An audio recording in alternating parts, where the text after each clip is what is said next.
Hello বন্ধুরা, আজকে আমি আলোচনা করতে চলেছি লিপি প্রশস্তি, রচয়িতা ও বিষয়সমূহ কিছু গুরুত্বপূর্ণ প্রশ্নের উত্তর নিয়ে, যেগুলি তোমাদের অল কম্পিটিটিভ এক্সামে এসে থাকে। অবশ্যই ভিডিওটি প্রথম থেকে শেষ পর্যন্ত দেখবে। 1 নম্বর, এলাহাবাদ প্রশস্তি রচয়িতাকে? এলাহাবাদ প্রশস্তি রচয়িতা হরিসেন। হরিসেন ছিলেন সমুদ্রগুপ্তের সভাকবি। আর এলাহাবাদ প্রশস্তি থেকে সমুদ্রগুপ্তের বিজয় কাহিনী জানা যায়। 2 নম্বর, নাসিক প্রশস্তি রচয়িতাকে? নাসিক প্রশস্তি রচয়িতা গৌতমী বলশ্রী। আর গৌতমী বলশ্রী ছিলেন গৌতমীপুত্র সাতকর্ণীর মাতা। গৌতমীপুত্রের সাতকর্ণীর কীর্তি জানা যায়। নাসিক প্রশস্তি থেকে গৌতমীপুত্র সাতকর্ণীর কীর্তি জানা যায়। 3 নম্বর, আইহোল প্রশস্তি রচয়িতাকে? আইহোল প্রশস্তি রচয়িতা রবি কীর্তি। তিনি ছিলেন চালুক্য রাজ ও দ্বিতীয় পুলকেশীর সভাকবি। আইহোল প্রশস্তি থেকে চালুক্য রাজবংশের কীর্তি জানা যায়।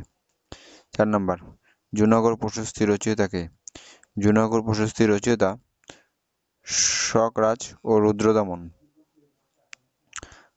আর এই প্রশস্তি থেকে শক ও মহাক্ষত্রপ ও রুদ্রদমনের কথা জানা যায়। 5 নম্বর, দেওপাড়া প্রশস্তি রচয়িতাকে? দেওপাড়া প্রশস্তি রচয়িতা উমাপতিধর। দেওয়াপাড়া প্রশস্তি রচয়িতা উমাপতি ধর।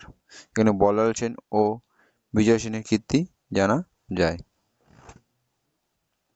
দেওয়াপাড়া প্রশস্তি থেকে বলাল সেন ও বিজয় সেনের কীর্তি জানা যায়। গোয়ালিয়র প্রশস্তি থেকে কি বিষয় জানা যায়? প্রতিহারবাজ ও ভোজের অবদান জানা যায়। গোয়ালিয়র প্রশস্তি থেকে কি বিষয় জানা যায়? প্রতিহারবাজ ও ভোজের অবদান জানা যায়।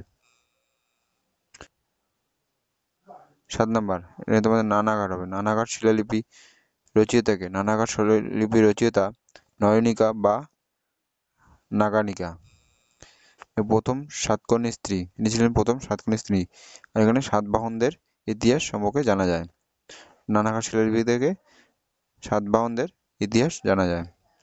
8 নম্বর, হাতিগুম্পা শিলালিপি রচয়িতার বিষয়।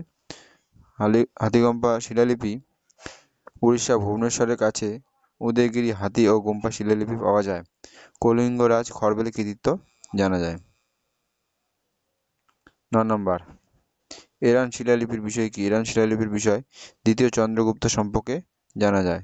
এরান শিলালিপির বিষয় হলো দ্বিতীয় চন্দ্রগুপ্ত সম্পর্কে জানা যায়। 10 নম্বর, খলিমপুর তাম্রশিল্প।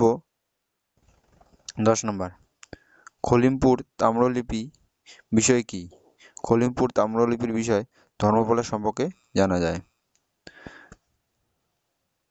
আজকের আলোচনা এখানে শেষ করছি। যদি ভিডিওটি ভালো লেগে থাকে অবশ্যই একটি লাইক ও চ্যানেলটি সাবস্ক্রাইব করবে ও বন্ধুদেরকে শেয়ার করবে।